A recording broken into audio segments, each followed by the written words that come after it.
Hello, Internet. My name is the Golden Stalfos, and today I want to talk about the controversy involving The Last of Us 2.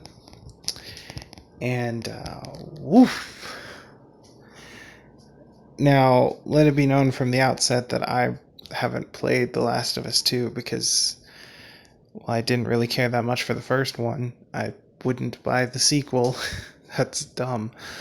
But it's hard to escape the memes and the discussion around it. And, as a person who cares a lot about the status of video gaming as a medium, I want to talk about the situation surrounding the game more than the game itself. As far as my opinions on what people think about the game, it doesn't surprise me at all that this game is being reviewed as having a very poor plot, because every game Naughty Dog has ever made has had a very poor plot. I mean, their most famous plot is, what if we made Lara Croft a guy and then gave him the same love interest and made him chase after her 4 games in a row, and each time they break up in between games? Like, because that's how you write plot. Just do the same thing over and over again. No progression, no character arc, just rinse and repeat. And I mean, that's hardly even the worst aspect of their writing, but like, the fact that they couldn't come up with anything better to do with her character than go through the exact same motion again in the second game, and then again in the third game, like, Jesus Christ. And when I played The Last of Us back when it was kind of new, I got about 4 hours into the plot, and I was just like, yeah, I've been in control of the character for maybe 20 or 30 minutes out of this 4-hour play session, and I'm bored. And the writing isn't very good, and it's not really an original or compelling story in any way. It's just zombies, another one. Like, literally everything that has come out in the last 4 years has been zombies, so here's, zombies. And the weird thing is, like, when you make a zombie plot, you have to ask yourself one question. Is it going to be serious or funny? Because if it's going to be funny, well, then you've already lost, right? There's Zombieland, Shaun of the Dead. I mean, that's not exactly, but, Warm Bodies. Like, there are some good, funny zombie movies. And if you're going to be serious, well, can you compete with Resident Evil and The Walking Dead? And if not, please pack it the fuck up and go home. And the same tired trope of, oh, there's one magically immune person, we have to get them to the thing so that we can do the medicine stuff. And all of our conflicts will weirdly be with other people, even though we have zombies to deal with. That was not interesting at all. So I'm not surprised that people think the next game is also lacking in plot and character, because the first game was lacking in plot and character, and every previous Naughty Dog game has been lacking in plot and character. So, big fucking shock there. However, I do want to talk about the story around the game, and around some of the more particular controversies. So there's a couple of things going on here. So one, this game has a really weird marketing push around LGBTQ characters, and basically it seems like they want to throw up a shield that says, look, we have gay characters, therefore you can't hate our story. And that's not really how it works. First of all, just having a specific kind of character in your story doesn't make you immune from criticism.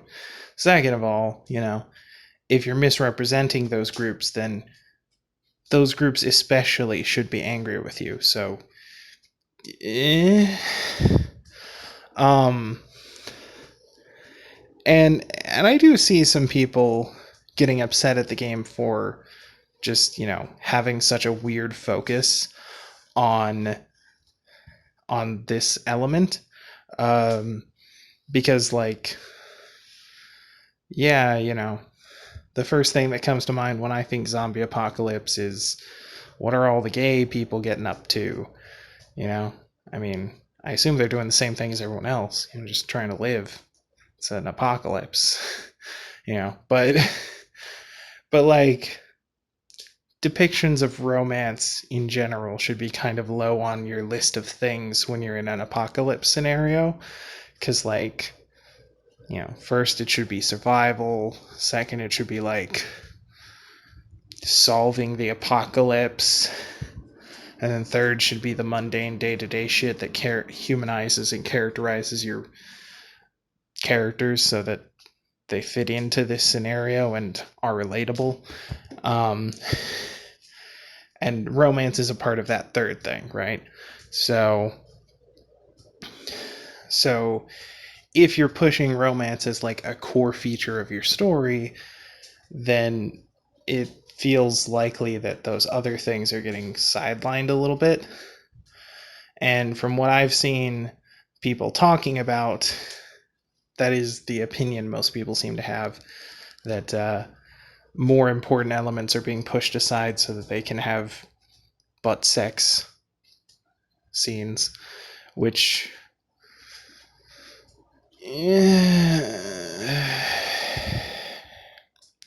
I mean, sex scenes in video games have a really weird history, and it's never comfortable, really, Like, either it's the creepy, like, 13-year-old boy power fantasy thing that Kratos does, or it's, like, weird and gratuitous and just, like, what even is the point of this? Like, in The Witcher? Or it's just, like, randomly thrown in and happens off screen, and you're just like, cool, I guess, but what's the point of this? Sometimes it's used as part of like a relationship mechanic, in dating sims or BioWare games, but mostly it's just dumb and unnecessary. And I kind of doubt that The Last of Us 2 is the first game to make sex scenes not dumb and unnecessary. So, yeah. I mean, admittedly, the sex scenes normally don't include same-sex couples because that's not the core demographic who buys video games. But, but still, like, I don't think that really gives it a justification for adding that in. Like I said, they're never good, I mean, not that I would object to a game that was about that. Like, if that's your artistic vision and you want to make a game that's about realistically depicting sex or whatever, then go ahead. I mean, it'll be rated adult and no one will see it, but yeah, whatever.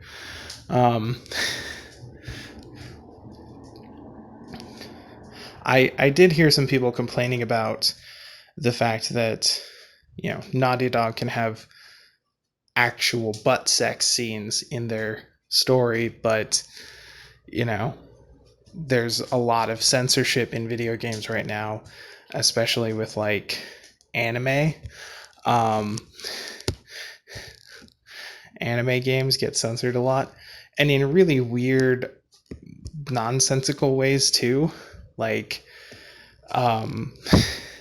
I don't know why they do that, but But basically, in anime, they have a tendency to draw characters in hyper detail and, outline every contour and everything.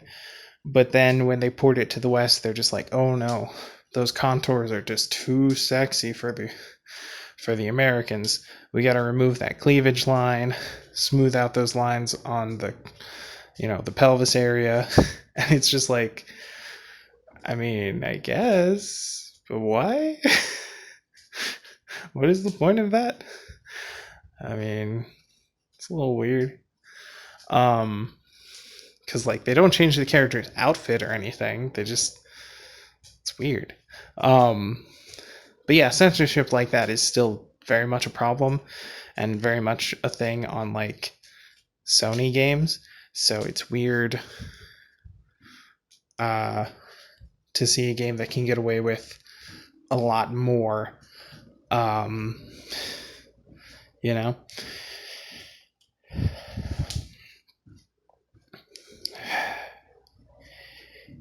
and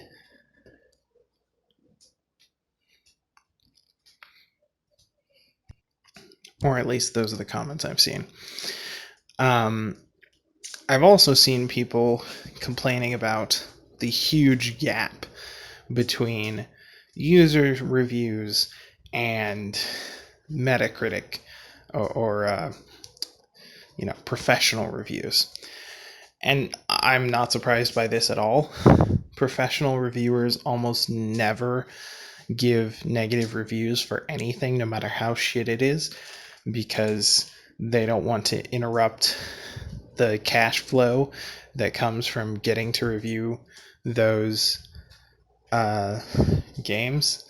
Like if you give a really shitty review to a Pokemon game, then it's likely Nintendo will never send you another game to review, and you'll have to play catch up, and it'll be awful.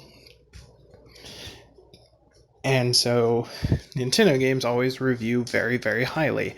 And,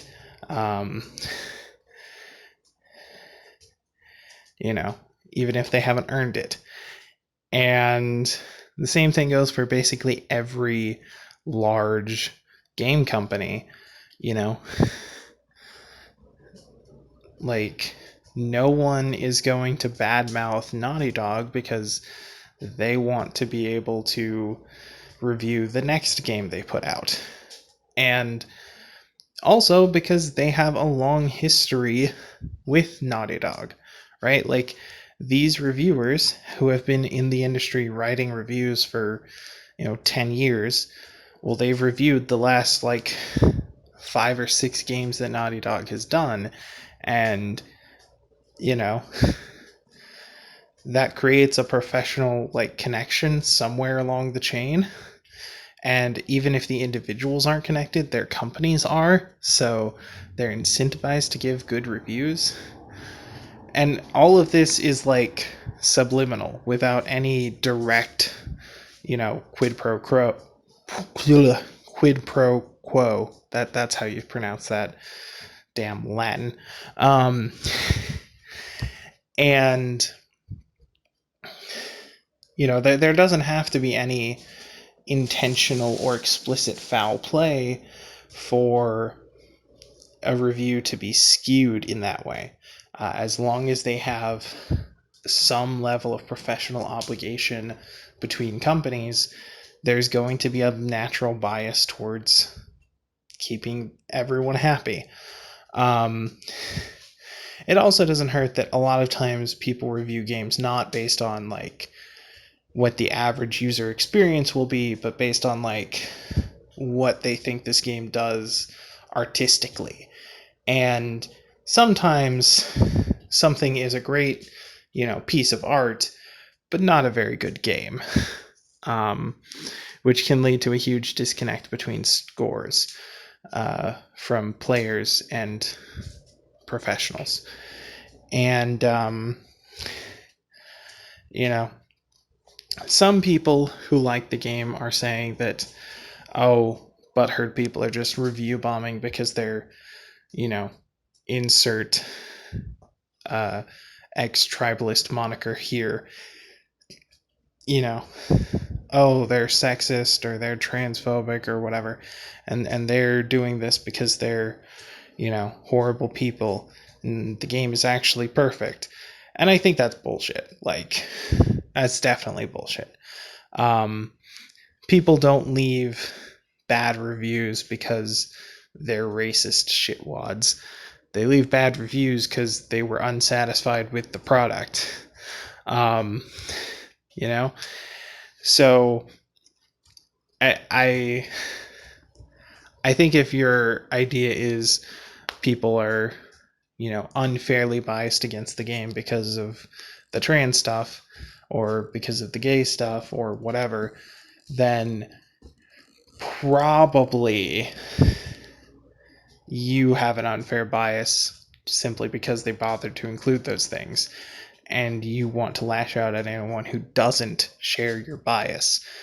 But the simple fact is that just including those things isn't good enough to make a good story. And, you know, it also matters how they depict those things. So, And the last thing I want to address is the very obvious connection you can draw between what's been happening with Star Wars for the last couple of years, what happened to Game of Thrones for the last 2 years, and what happened with this game. Now, in the case of this game, you can kind of forgive it. Like, they were riding the trend, 2 years ago when they thought it was going to work out well, and by the time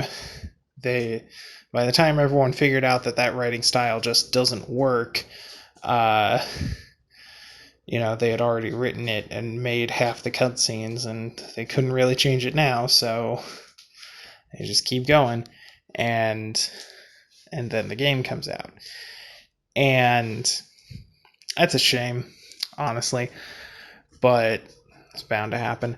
It's interesting, too, because, like, one of the people in charge of the game was like, hey, keep an open mind, right before they released the game. So, like, he knew it was going to be controversial and probably not well received, but they put it out anyway because at a deadline, you got to publish something. So, yeah. It's also worth noting that, The Last of Us has literally no legs to stand on besides story. So if the story isn't good, then,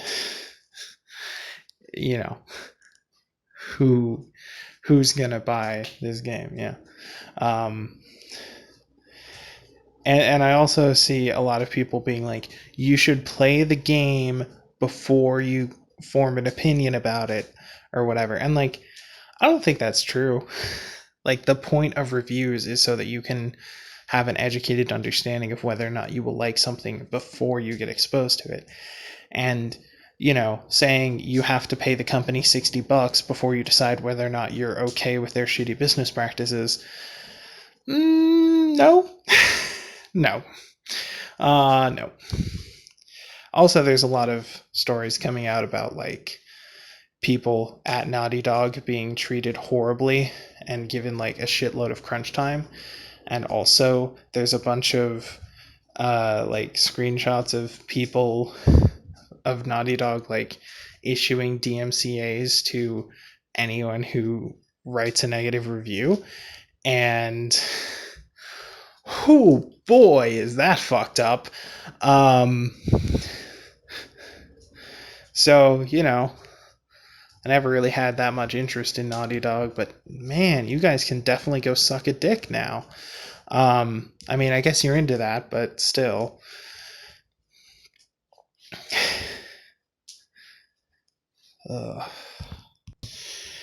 So, the parallels to Star Wars and Game of Thrones are pretty interesting because, well, because I do know both of those stories very well. I followed Game of Thrones, not right after it came out, but like a year or two later, I hopped on and started watching it, and it was great. No, it must have been more than a year or two, because they were already up to like season 4, 3 or 4. And then I watched it more or less as it came out after that. And there was definitely a dip in quality as soon as they got away from the stuff that was pre-written. But, whatever. The main problem is what happened in the last half of the last season. They create this huge build-up. They put in a bunch of scenes that look like it's going to lead to the thing we all expect it to lead to, and then they're like, ha, psych. Other character runs out of literally nowhere and steals the kill. What? Okay. Also, here's a question. Why did they have to get the Night King before he killed Bran? I mean, would it matter? Would anything about the world change if Bran wasn't there? I mean, maybe his family would be sad, but he hasn't been the same character for a long time, so but and then of course they followed that up with Jaime abandoning his character arc, and what's her face, the dragon lady, going off and burning down an entire city. And they tried to build that up a little bit, they showed her burning prisoners and stuff earlier, but I mean, that was on the path of war, and she told them they would be executed if they refused to bend the knee. So, I mean, one method of execution is as good as another. Ned cut that guy's head off at the first episode, and we never thought he was going crazy.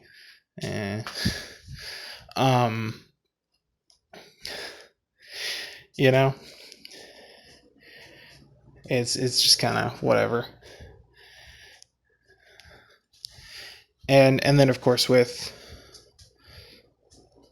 Star Wars, and I've got videos that'll be coming out later that are much more detailed about both of these franchises. But with Star Wars, I grew up watching it. I was never obsessed with it the way some people seem to be, but it's an okay series. Some good action, some decent one-liners here and there. Lightsabers are cool. The Force is cool. That's about as far as it goes. But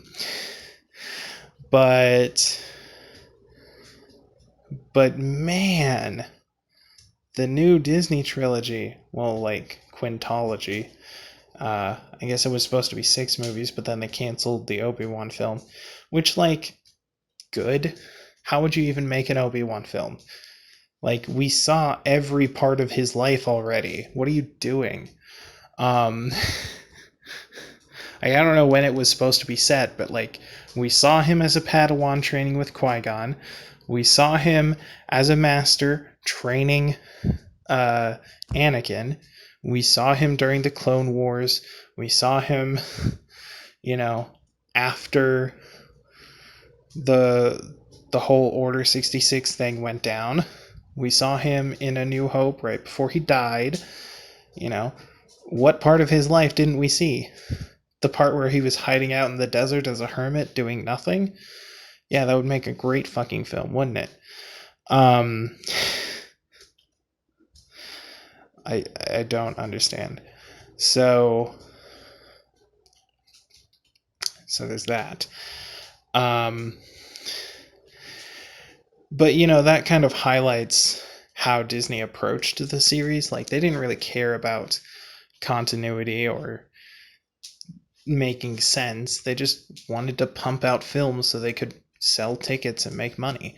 And the only reason they didn't pump out the Obi-Wan film is because nobody bought tickets for the Han Solo film because it was equally stupid and unnecessary. And that movie also had this weird push towards, like, a political agenda that makes no sense. Droid rights, but they're droids. What are you talking about? Like, are you trying to do a slavery metaphor involving literal robots? What is wrong with you, Disney? Man, I thought the crows from Dumbo were racist. Um, and then, of course, in the fifth movie, they just say, fuck the metaphor. We'll just flat out have a character look at the screen and say, slavery is bad. Because that wasn't an issue that was already addressed in The Phantom Menace. Jesus Christ, Disney, what the fuck? Um, and it just keeps going downhill. Like, the first, like, episode 7 was, like, not that great. It was A New Hope again, and A New Hope is a good film, but when you do it again, you leave us with a bunch of questions, How did we hit a reset button? Who is this guy, Snoke? Why does everyone know who he is and is afraid of him and stuff?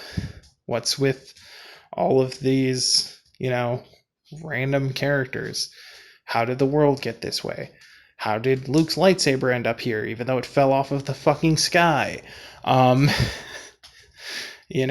Like, what is this? Who are Rey's parents? You keep trying to set that up, but you didn't tell us, Is Finn going to be a Jedi, or is Rey going to be a Jedi? Because they both have moments where you seem to be leaning towards that. Are they both going to be Jedi together?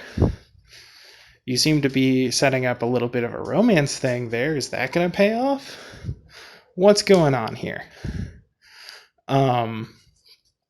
So much stuff that just, like, has no answer and will never have an answer, because in episode 5 they hired someone else to be the director, and that guy vehemently refused to even acknowledge the previous film and is just like, no, fuck that. I refuse to answer any questions about some shit I didn't write. I'm going to do my own thing, and we're going to have this multi-billion-dollar casino scene that wastes all of the film's budget and has nothing to do with the plot, and everyone's going to fucking love it. And we'll make the main characters look like idiots because we don't know how to pace our story or what, shot composition is supposed to look like. Like, seriously, why do they make the lesbian stereotype woman into the villain for the first half? Like, why do they make her look like a villain if she's not going to be the villain? What is the point of that? And why does she have to be such a stereotype? Is it because Disney wouldn't let you explicitly make her a lesbian, so you had to give her purple hair so that it would be obvious to the audience? Because only lesbians have purple hair? Is that why? You fucking sexist pieces of shit. And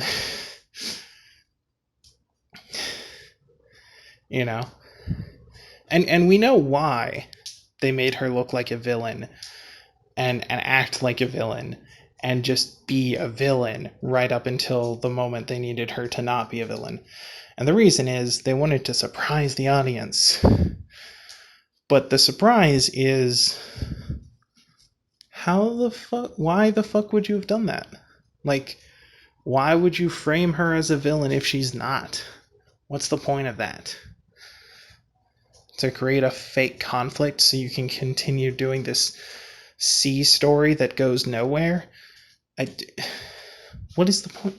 What is the point of this? What is her motivation for doing this? She has no motive for being like this. Like, none whatsoever. And it was really interesting to see people come out after the fact and try to defend the movie and be like, oh, well, she was probably not going to share her plan because she didn't want the Empire to find out. She thought there was a mole. Okay, but if that's true, why wasn't it stated in the film? Because, you know, it wasn't stated in the film. And yeah.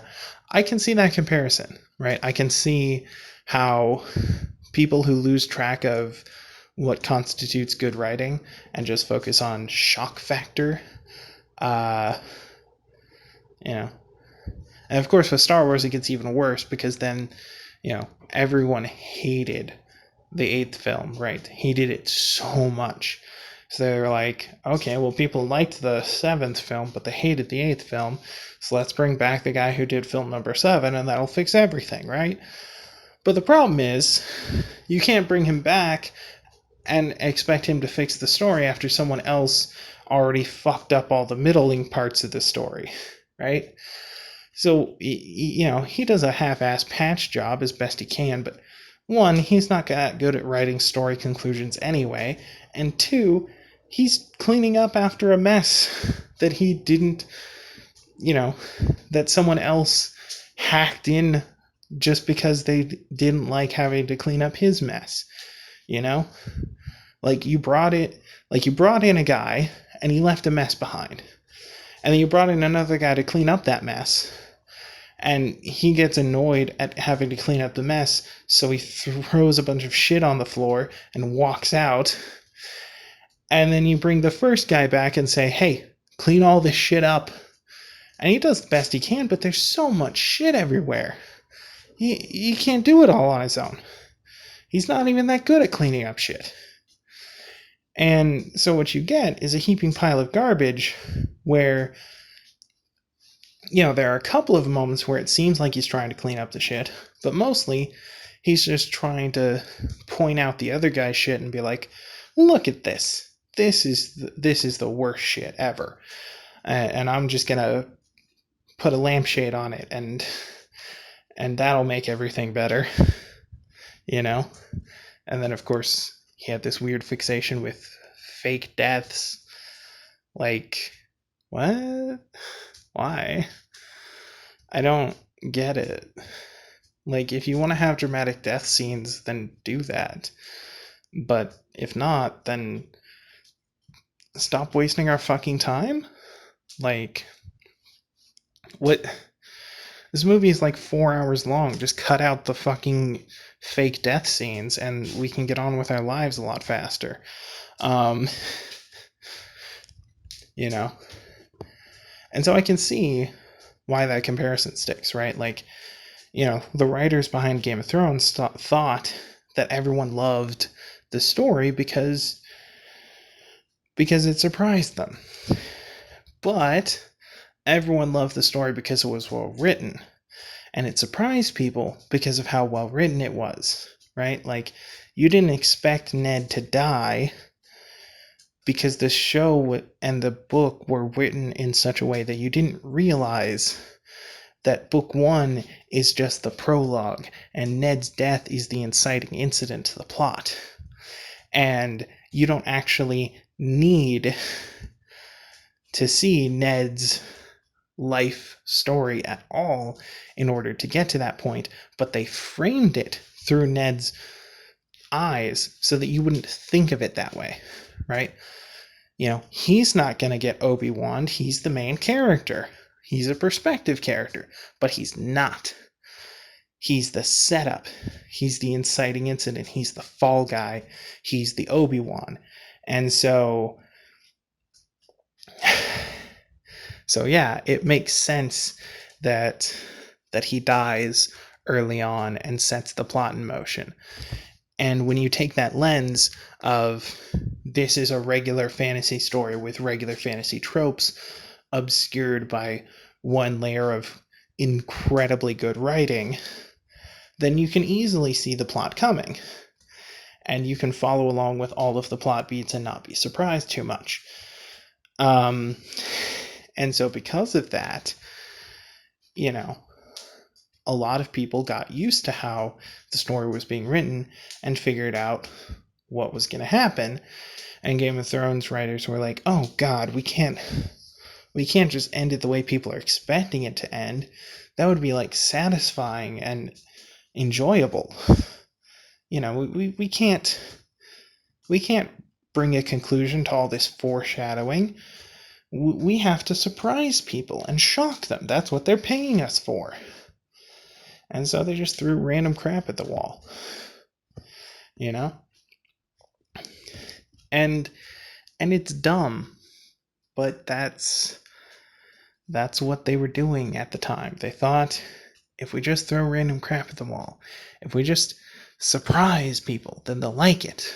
Because surprises are good, always, 100% of the time, right? But no, they're not. Yeah. Like I said, I'll have a couple of videos about those topics later, and I'll link them when they're available. And also, Overly Sarcastic Productions, which is a much better channel than mine, has a video about that, so you can watch that.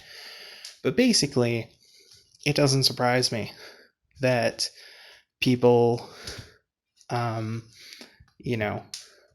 interested in a plot that is written in the same way that those stories were written, with the intent to surprise rather than the intent to write a good story. And it's worth noting that you can really, really enjoy a story even if you know exactly what's coming. And you can still be surprised even if you know exactly what's coming. Read any of the Percy Jackson novels, all right? They all start with a prophecy that tells you exactly how the plot's going to break down. And yet, whenever a thing happens in the plot that corresponds to the prophecy, you are surprised and taken off guard by it until after the characters are like, oh shit, this is just like that line in the prophecy, because they have it memorized and you don't, because, come on. No one's going to memorize a prophecy the first time they read it or hear it. Quite frankly, I think the fact that every character perfectly remembers every prophecy is the most unrealistic thing about that story. About those stories. But yeah, you can still be surprised even if you know what's coming. And you can still be entertained even if you're not surprised, right? Because here's the thing. Think about your favorite movie. Did you still enjoy it the second time you watched it? Or the third, or the fourth, or the fifth? Right? Right? But it didn't surprise you the second time around, because you knew what was coming, right? You had to. You've already seen it. And,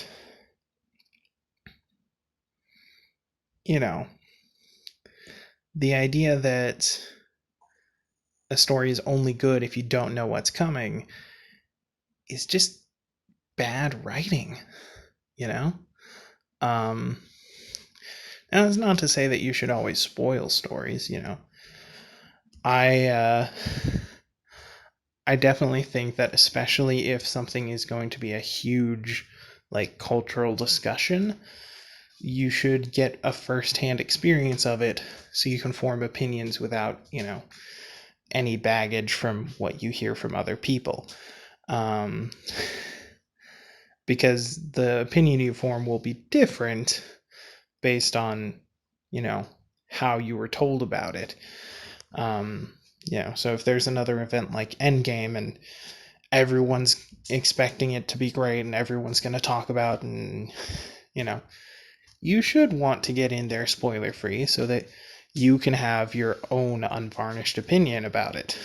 Not because the movie wouldn't hold up without, if it was spoiled, because it would, but just because, you want to get it fresh. So yeah, there's that.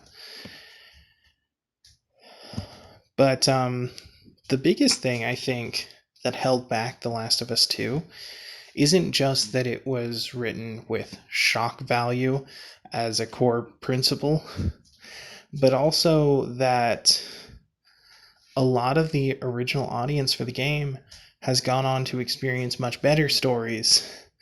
And while that hasn't changed their rose-tinted view of the original, they have taken a more skeptical view of the sequel because they have higher standards now. I think that's very much possible.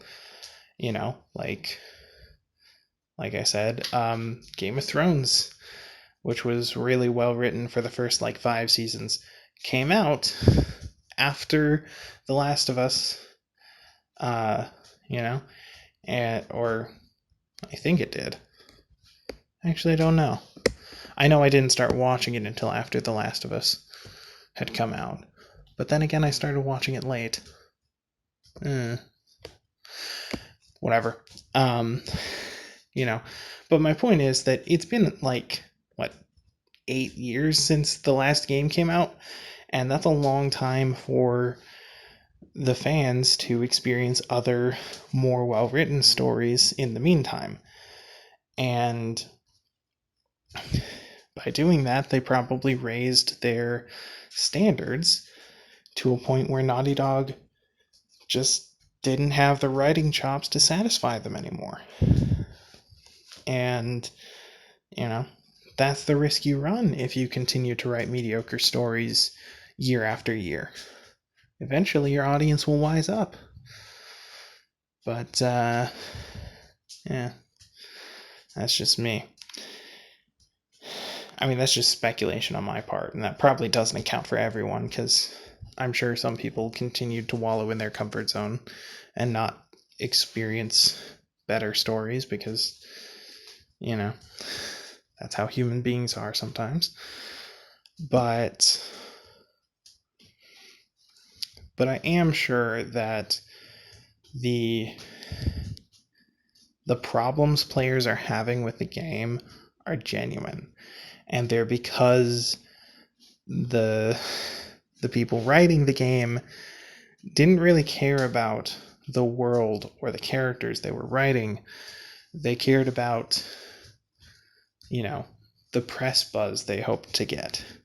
They cared about shocking the audience and getting tons of people being like, oh my god, you have to play this game. I don't want to spoil it, but you have to play the game, which is the thing that happened with the first one. A lot of people did that. I mean, that game didn't have any original story beats at all. The huge twist at the end is, in order to create the vaccine, the scientists think they'll have to kill the girl. What will you do?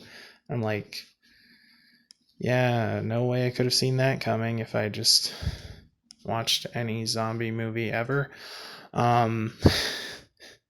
There's always a life or death decision, and anytime there's an immune person, there's some sort of bullshit like that.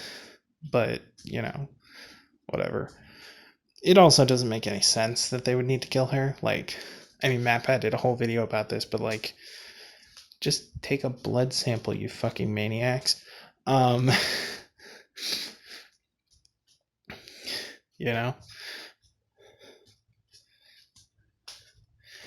So, unoriginal and unrealistic, but again, Naughty Dog isn't very good at writing. That's just how they've been, always. And I don't know anyone is surprised. But congratulations on being more critical viewers. I welcome you into the world of people who read and watch and play good stories. If you want something that has a similar vibe to The Last of Us but is well written, there's the zombie films I already mentioned, and you might want to check out some less zombie related stuff, but more just thrillers or apocalypse things. Berserk is a really great story set in an apocalypse. Doesn't have zombies in it. Well, maybe. I can't remember. It has bone skeletons and demons. I mean, there are probably zombies somewhere, but mostly it's demons. And you know, um, I mean, if you're interested in like a character drama where you watch, a dynamic duo grow to rely on each other over time, can I recommend, well, most buddy cop films, but especially things like The Road to El Dorado, um, you know, uh, Sinbad is a great film. That's not exactly a dynamic duo setup. It's more of a group dynamic, but um,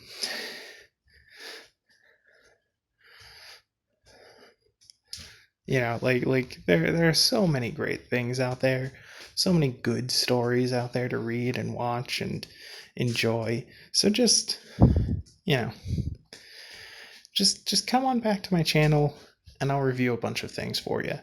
I, you know, it'll be good. It'll be good. Um, you know, if you want a story with a deep world and rich characters that just keeps getting deeper and richer, One Piece. Cannot recommend enough. Best world building, best characters. Amazing. Um, Yu Yu Hakusho is a great one if you want to stick to the dark and gritty theme.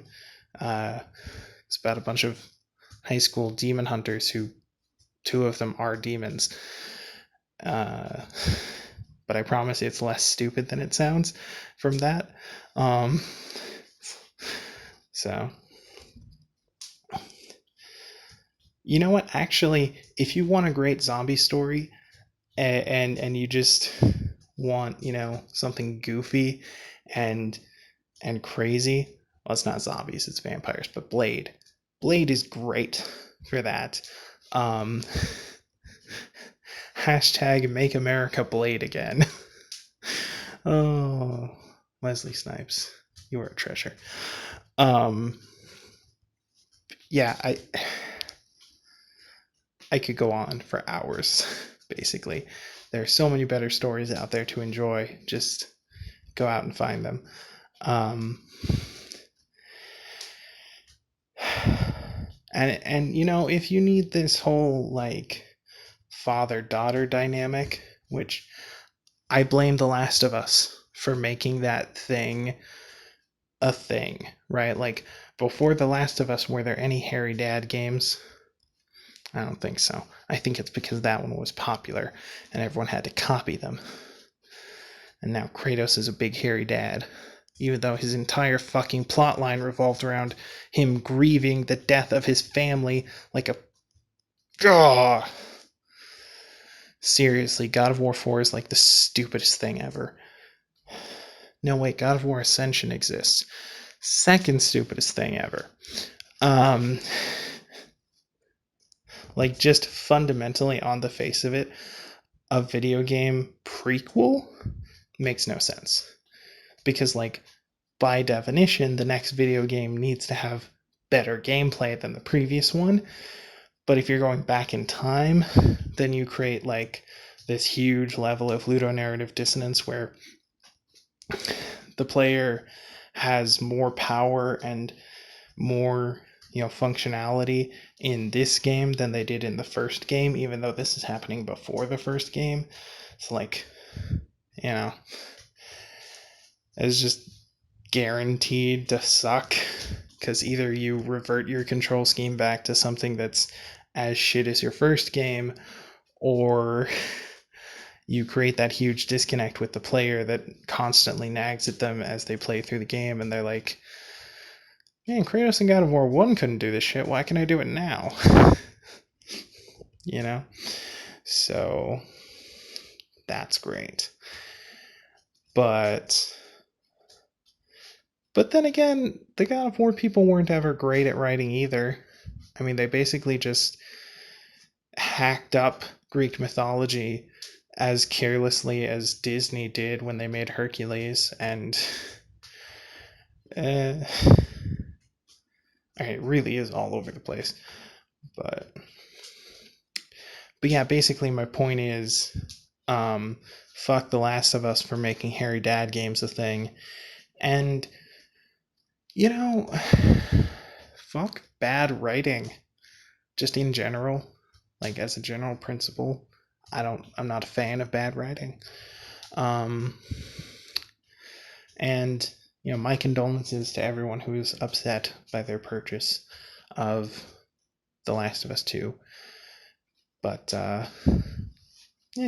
just hit that refund button. Well, yeah. Me, I didn't buy the game because I didn't like the first one. I already said that. So I don't feel bad about my purchase because I didn't purchase it. I did buy Kakarot, and I'm kind of regretting that because it's basically just Dragon Ball Sagas, but with somehow even creepier 3D models. Like the 3D models are clearly rendered with like the current best software ever, but they're like intentionally made to look like the toy figurines that can't move very much and don't ever have their mouth move with the words that they say.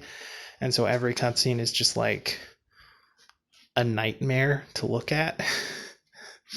And of course, it's just rehashing the plot of Dragon Ball Z. So, like, why would you want to watch the cutscenes? I can watch the anime. Thanks, I'm good. Yeah. I also picked up Jump Force because it was on sale too. And, because Bandai Namco is doing a sale of a bunch of their games. And I also got Katamari Damacy Reroll. And, like, all of those games have a really weird, fucked up thing where before you can get to a menu where you can adjust the game settings and make sure it fits to your screen correctly and all that stuff, they have you play through an intro tutorial thing and set up a character and watch like 12 cutscenes, and I'm just like, when do I get to just look at my options? Like, how hard would it have been to put me on the main menu first? What are you doing? And the first time I booted up Dragon Ball Z Kakarot, I could only get it to run in 8x6. That was the highest resolution option that showed up on the list. So then I closed the game after fiddling with it for a while to try and make the resolution option show up. I closed the game and reopened it, and then the full list of resolution options was there. So I don't know what that was, but 10 out of 10 game design, that's for damn sure. Anyway, my point is, there are other games out there in the world right now. Some of them are on sale. Some of them will have better stories. I mean, honestly, the story of Dragon Ball isn't that compelling, but if you've never experienced it before, watch the anime instead of playing a game. But the game is not a terrible way to experience that story. Well, it kind of is, but yeah. And you'll still probably be more satisfied than you are with your current game, so yeah, anyway, thanks for watching this long ass video. I didn't mean for it to go on this long. I just meant to do a little brief overview, but that's how my videos normally end up being, honestly. So thank you all for watching, and I'll see you in the next life. Oh, well, before I sign off, make sure you leave comments down below talking about your opinion on the game and everything. Yeah, so I'll see you in the next life. Laters. Okay, end card time. I'm supposed to tell you to like, comment, subscribe, all that stupid YouTube shit. There's a bell thingy, whatever. I have all the social media stuff: Facebook, Twitter, Twitch, YouTube. Mostly I use Facebook and Twitter to tell you about my Twitch and YouTube uploads. I've got a Patreon, but Patreon is one of those things where people who can afford to throw away money give money to people who can't. And so if you can't afford to throw away money, then you shouldn't be doing that. And if you can afford to throw away money, consider charities. There's a pandemic, there's global warming, there's millions of people in the world who don't have toilets, which is just awful. So I've linked a few charities in the description down below in case you're interested in that. And if you can't donate money to a charity, consider donating some of your time, because that's also very useful. And yeah, thanks for watching. Bye.